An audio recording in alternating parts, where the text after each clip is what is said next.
Hello everyone, welcome to channel IT universe. तो आज हम डिस्कस करने वाले हैं top 20 most important technical MCQ के बारे में, जो कि आपको इसरो, DRDO, MPCR पार्क में बहुत ही हेल्पफुल होने वाले हैं। तो आप जो है टर्नर फिटर मशीनिस्ट से रिलेटेड है तो ये वीडियो लास्ट तक देखना, और वीडियो अच्छी लगे तो चैनल को सब्सक्राइब करना, वीडियो को लाइक करना और दोस्तों का शेयर करना। तो चलिए शुरू करते हैं आज का वीडियो।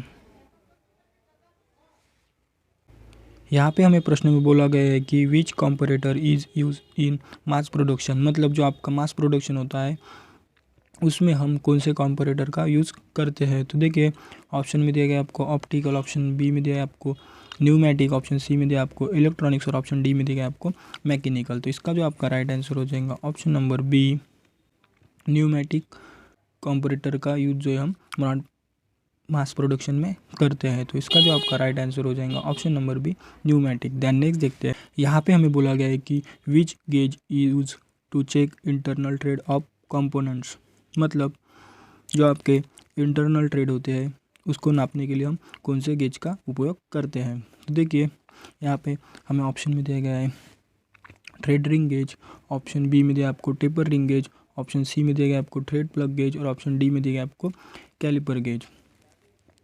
तो इसका जो आपका राइट आंसर हो जाएगा option number C, thread plug gauge, जो हम इंटरनल थ्रेड को नापने के लिए यूज़ करते हैं। तो इसका जो आपका राइट आंसर हो जाएगा option number C, thread plug gauge. देखिए, यहाँ पे थ्रेड रिंग गेज जो होता है आपका, वो जो है एक्सटर्नल थ्रेड को कंपोनेंट्स को चेक करने के लिए यूज़ करते हैं, और टेपर रिंग गेज जो है आपका टेपर कंपोनेंट्स को चेक करने के लिए हम यूज़ करते हैं। तो देखिए, आपको जो है सभी गेज के बारे में पता होना चाहिए कि कौन से गेज का क्या यूज़ होता है। तो देखिए, इसका जो आपका राइट आंसर हो जाएगा ऑप्शन नंबर सी। ध्यान नेक्स्ट देखते हैं,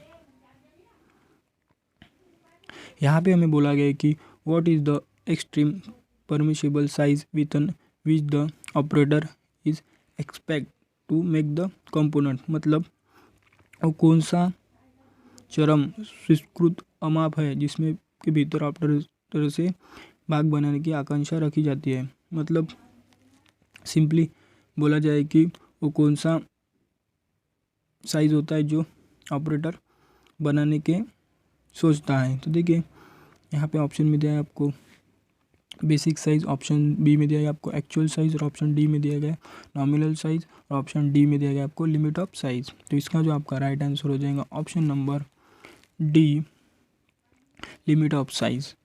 देखिए, आपको कौन सा भी कंपोनेंट जो है आपको बनाने के लिए दिया जाता है तो उसका जो एक टॉलरेंस होता है, टॉलरेंस में आपको वो कंपोनेंट जो है बनाना होता है, तो उसको जो है आप लिमिट ऑफ साइज़ बोलते हैं, जो कि आपको ऑपरेटर को बनाना होता है। और जो ऑपरेटर बन के तैयार हो जाता है उसे जो हम एक्चुअल साइज़ कहते हैं। तो इसका जो आपका राइट आंसर हो जाएगा ऑप्शन नंबर डी। जानने देखते हैं, यहाँ पे हमें पूछा गया है कि what is the size of component by actual measurement after the manufacture, मतलब मैन्युफैक्चरिंग के बाद भाग कंपोनेंट के वास्तविक माप को क्या कहा जाता है। जब कोई भी ऑपरेटर जो है कंपोनेंट को बना लेता है और उसके बाद जो हम उसको मेजरमेंट करते हैं तो उसे क्या बोला जाता है। तो ऑप्शन में दिया गया आपको लिमिट साइज़, ऑप्शन बी में दिया आपको एक्चुअल साइज़, ऑप्शन सी में दिया गया आपको मैक्सिमम साइज़, और ऑप्शन डी में दिया गया आपको मिनिमम साइज़। तो देखिए, कंपोनेंट बनने के बाद जो हम उसको मेजरमेंट कहते हैं उसे जो हम एक्चुअल साइज़ कहते हैं, जो कि आपको ऑप्शन बी में दिया गया है। तो इसका जो आपका राइट आंसर हो जाएगा option number B. Then next देखते हैं, यहाँ पे हमें पूछा गया है कि और dimension is as 25 ± 0.02 mm in drawing, what is the tolerance, मतलब यहाँ पे देखिए आपको जो एक साइज़ दी गई है और उसके टॉलरेंस के बारे में पूछा गया है। तो देखिए, आपको जो यहाँ पे 25 पॉइंट ± 0.02 यहाँ पे आपको जो है टॉलरेंस दिया गया है। तो देखिए, तो प्लस में जो है आपको 0.02 दिया गया है और माइनस में जो है आपको 0.02 दिया गया है। तो इसको जो है आपको सिंपली प्लस कर लेना है तो इसका जो आपका टॉलरेंस आ जाएगा 0.04। तो देखिए ऑप्शन में दिया गया आपको प्लस 0.02 mm, ऑप्शन बी में दिया आपको माइनस 0.02 mm, ऑप्शन सी में दिया आपको 0.04 mm और ऑप्शन डी में दिया आपको 25 mm। तो इसका जो आपका राइट आंसर हो जाएगा ऑप्शन नंबर सी 0.04 mm जो है आपका इस साइज़ के लिए टॉलरेंस रहने वाला है। तो इसका जो आपका राइट आंसर हो जाएगा ऑप्शन नंबर सी। ध्यान नेक्स्ट देखते हैं। यहाँ पे हमें पूछा गया कि how to identify high spot wheel scraping, मतलब जो हम स्क्रैपिंग करते समय आप उभरे हुए स्थान को कैसे पहचानेंगे। तो ऑप्शन में दिया गया आपको पर्शियन ब्लू, ऑप्शन बी में दिया आपको वाइट चॉक, ऑप्शन सी में दिया आपको कॉपर सल्फेट और ऑप्शन डी में दिया आपको सेलुलर लेकर। तो देखिए यहाँ पे हमें पूछा गया है कि जब हम किसी भी पार्ट पे स्क्रैपिंग करते हैं तो उसके उभरे हुए स्थान को हम कैसे पहचानेंगे। तो देखिए हम जो है यहाँ पे उसके उभरे हुए स्थान को पहचानने के लिए जो है मार्किंग मीडिया का यूज़ करते हैं। तो उसमें जो हम पर्शियन ब्लू का यूज़ करते हैं जो कि आपको ऑप्शन नंबर ए में दिया गया है। तो इसका जो आपका राइट आंसर हो जाएगा option number A Persian blue. Then next देखते हैं। यहाँ पे हमें पूछा गया है कि what is the smaller of the two limit of size, मतलब आकार की दो सीमाओं में से कौन सा छोटा है। मतलब देखिए आपको जो है यहाँ पे प्रश्न में सिंपली पूछा गया है कि आपके जो लिमिट्स ऑफ साइज होता है उसमें जो है 2 लिमिट्स होती है, एक मैक्सिमम लिमिट्स और एक मिनिमम लिमिट्स, इस तरह की 2 लिमिट्स होती है। तो आपको जो है यहाँ पे छोटी लिमिट्स पूछी गई है। तो देखिए ऑप्शन में दिया है आपको एक्चुअल साइज, ऑप्शन बी में दिया है आपको maximum limit of size, option C में दिया है आपको मिनिमम लिमिट ऑफ साइज और ऑप्शन डी में दिया है आपको लिमिट ऑफ साइज। तो इसका जो आपका राइट आंसर हो जाएगा option number C minimum limits of size, जो कि आपको पूछा गया है। तो इसका जो आपका राइट आंसर हो जाएगा ऑप्शन नंबर सी। जो आप या फिर आपको ऐसा पूछा गया होता है कि what is the upper biggest of the 2 lines of limit size, तो उसका जो आपका राइट आंसर हो जाएगा मैक्सिमम लिमिट ऑफ साइज।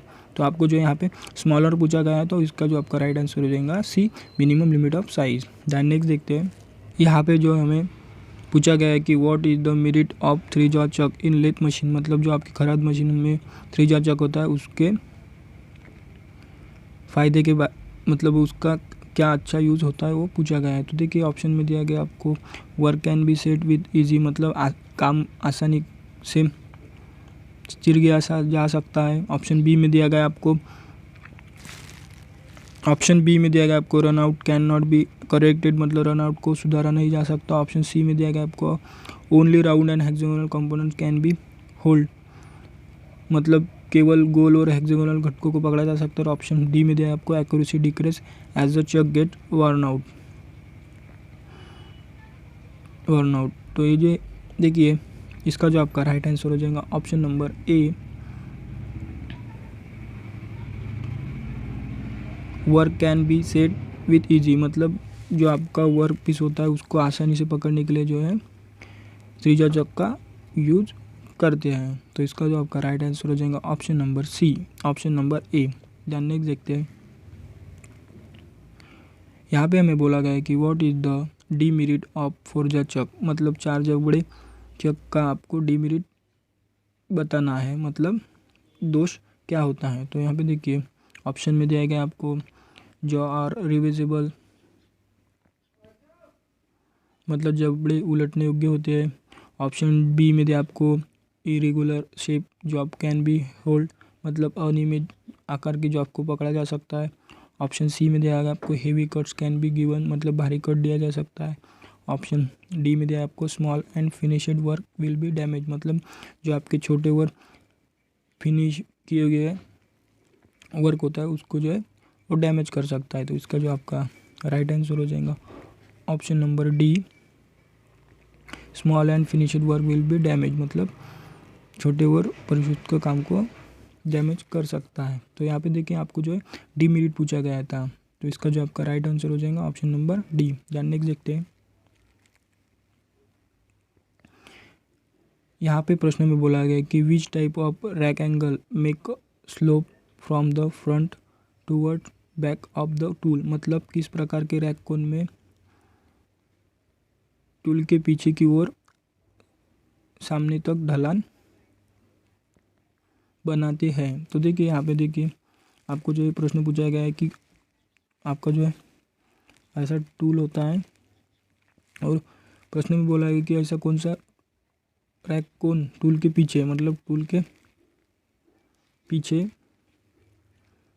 की ओर सामने तक ढलान बनाता है। तो ये देखिए यहाँ पे एक ढलान बनाई हुई है, तो इस एंगल को कौन सा हम रैक एंगल कहते हैं। तो देखिए ऑप्शन में दिया है आपको end rake angle, option B में दिया है आपको side rake angle, option C में दिया है आपको negative rake angle, option D में दिया है आपको पॉजिटिव रैक एंगल। तो इसका जो आपका राइट आंसर हो जाएगा option number D, positive rack angle, जो है आपको यहाँ पे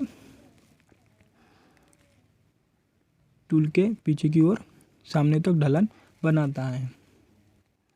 तो इसका जो आपका राइट आंसर हो जाएगा ऑप्शन नंबर डी। ध्यान नेक्स्ट देखते हैं, what will be the effect if the carriage is not locket will facing, मतलब यदि आप फेसिंग करते समय कैरेज को लॉक नहीं करते तो आपके फेसिंग पे उसका क्या प्रभाव पड़ने वाला। तो ऑप्शन में दिया गया आपको करेक्ट फेस, मतलब सही फेस आएगा, ऑप्शन बी में दिया आपको कॉन्वेक्स पथ, मतलब उत्तल फेस आएगा, ऑप्शन सी में बोला गया है कि कॉन्वेक्टिव फेस आएगा, ऑप्शन डी में बोला है पिप लेफ्ट इन द सेंटर, मतलब जो आपके केंद्र के बीच पिप छोड़ देता है। तो इसका जो आपका राइट आंसर हो जाएगा option number B, convex face जो है आपको वहाँ पे देखने को मिलता है जो आप कैरेज को लॉक नहीं किया करते हैं। तो इसका जो आपका राइट आंसर हो जाएगा ऑप्शन नंबर बी। ध्यान नेक्स्ट देखते हैं, यहाँ पे हमें बोला गया है कि what is the name of the operation carried out in turning to remover and sharpness from the edge of components, मतलब आप लेथ मशीन पे कोई भी जो है कंपोनेंट बनाते हैं, कुछ इस तरह का कंपोनेंट आप बनाते हैं, तो आपको उसके कॉर्नर की बर निकालने के लिए और उसकी शार्पनेस को कम करने के लिए जो आप ऑपरेशन करते हैं उसे हम क्या बोलते हैं। तो यहाँ पे देखिए ऑप्शन में दिया गया है ग्रूविंग, ऑप्शन बी में दिया आपको चैम्परिंग, ऑप्शन सी में दिया गया आपको स्टेप टर्निंग और ऑप्शन डी में दिया है प्लेन टर्निंग। तो इसका जो आपका राइट आंसर हो जाएगा ऑप्शन नंबर बी, चैम्परिंग, जो है हम किसी भी कंपोनेंट के कॉर्नर को बर या शार्पनेस कम करने के लिए करते हैं। तो इसका जो आपका राइट आंसर हो जाएगा ऑप्शन नंबर बी। ध्यान नेक्स्ट देखते हैं, यहाँ पे हमें पूछा गया है कि what type of the cutting tool use in mass production, मतलब मास प्रोडक्शन में किस प्रकार के टूल कटिंग टूल का हम उपयोग करते हैं। तो देखिए ऑप्शन में दिया गया आपको सॉलिड टूल, ऑप्शन बी में दिया आपको ब्रिजेड टूल, ऑप्शन सी में दिया आपको थ्रो अवे टाइप टूल और ऑप्शन डी में दिया आपको insert bits and with holder. तो इसका जो आपका राइट आंसर हो जाएगा option number C, throw away type tools जो हम मास प्रोडक्शन में यूज़ करते हैं। तो इसका जो आपका राइट आंसर हो जाएगा ऑप्शन नंबर सी। ध्यान नेक्स्ट देखते हैं, which gauge is use to compare the profile of thread, मतलब थ्रेड का जो प्रोफाइल होता है उसे कंपेयर करने के लिए हम किस गेज का उपयोग करते हैं। तो ऑप्शन में दिया गया आपको प्लग गेज, ऑप्शन सी में दिया आपको फिलर गेज, ऑप्शन सी में दिया गया आपको रेडियस गेज, ऑप्शन डी में दिया आपको स्क्रू पेज गेज। इसका जो आपका राइट आंसर हो जाएगा option number D, screw page gauge, जो हम किसी भी थ्रेड के प्रोफाइल को कंपेयर करने के लिए यूज़ करते हैं। तो इसका जो आपका राइट आंसर हो जाएगा ऑप्शन नंबर डी। ध्यान नेक्स्ट देखते हैं,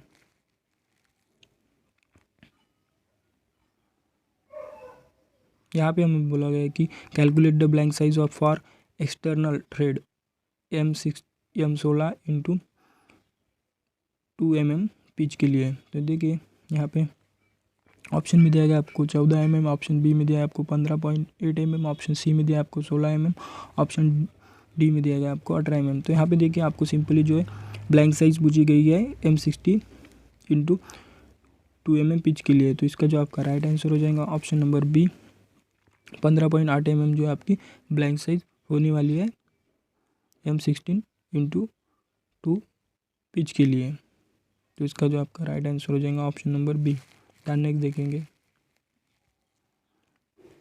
यहाँ पे हमें पूछा गया है कि which type of thread is use in screw jack, जो आपका स्क्रू जैचक होता है उसमें जो है किस प्रकार के थ्रेड कटे हुए होते हैं। तो इसका जो आपका ऑप्शन दिए गए हैं वी थ्रेड, ऑप्शन बी में दिया है आपको एक्मे थ्रेड, ऑप्शन सी में दिया है आपको नक्कल थ्रेड और ऑप्शन डी में दिया है आपको स्क्वायर थ्रेड। इसका जो आपका राइट आंसर हो जाएगा option number D square thread, जो है हम स्क्रू जॉब में यूज़ करते हैं।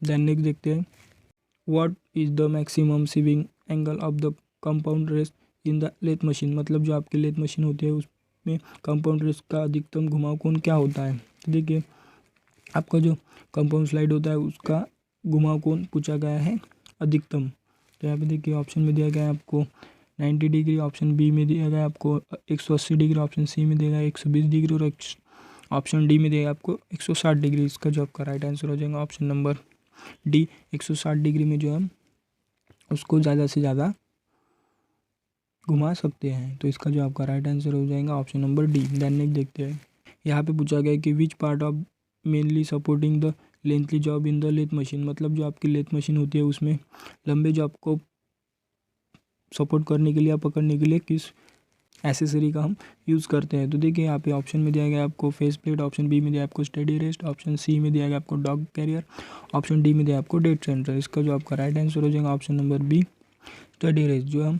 किसी भी लंबे जॉब को सपोर्ट करने के लिए लेथ मशीन में यूज़ करते हैं। देन नेक्स्ट देखेंगे what is the demerit of three jaw chuck, मतलब यहाँ पे जो है आपको थ्री जॉ चक का दोष क्या है वो पूछा गया है। तो देखिए ऑप्शन में आपको दिया गया है to work can be set with easy, मतलब काम आसानी को निर्धारित करता है। ऑप्शन बी में दिया आपको internal external jaw are available, option C में दिया आपको एक्यूरेसी डिक्रीज, मतलब सटीकता कम हो जाती है, और ऑप्शन डी में दिया आपको wide range of cylindrical and hexagonal work can be held, मतलब बेलनाकार और हेक्सागोनल कार्यों की एक स्क्रू श्रृंखला को पकड़ा जा सकता है। तो इसका जो आपका राइट आंसर हो जाएगा option number D wide range of cylindrical and hexagonal work can B hold, मतलब एक पकड़ा जा सकता है। तो इसका जो आपका राइट आंसर हो जाएगा option number D. Then next देखते हैं which tool material are manufactured by powder metallurgy technique, मतलब पाउडर मेटलर्जी टेक्निक द्वारा कौन सा टूल सामग्री का निर्माण किया जा सकता है। तो देखिए ऑप्शन में दिया गया आपको कार्बाइड, ऑप्शन बी में दिया आपको high speed steel, option C में दिया आपको high carbon steel, option D में दिया आपको मीडियम कार्बन स्टील। इसका जो आपका राइट आंसर हो जाएगा ऑप्शन नंबर ए कार्बाइड। कार्बाइड जो है हम पाउडर मेटलर्जी टेक्निक द्वारा टूल बनाते हैं। तो इसका जो आपका राइट आंसर हो जाएगा option number A. Then next देखेंगे ऐसी ही वीडियो के डेली अपडेट के लिए हमारे टेलीग्राम चैनल से जुड़े। टेलीग्राम चैनल की लिंक जो है डिस्क्रिप्शन में दिए गए हैं, वहाँ से आप क्लिक करके जो है हमारे टेलीग्राम चैनल से जुड़ सकते हैं। और वीडियो अच्छी लगे तो चैनल को सब्सक्राइब करना, वीडियो को लाइक करना और दोस्तों के साथ शेयर करना। Thank you for watching, have a good day.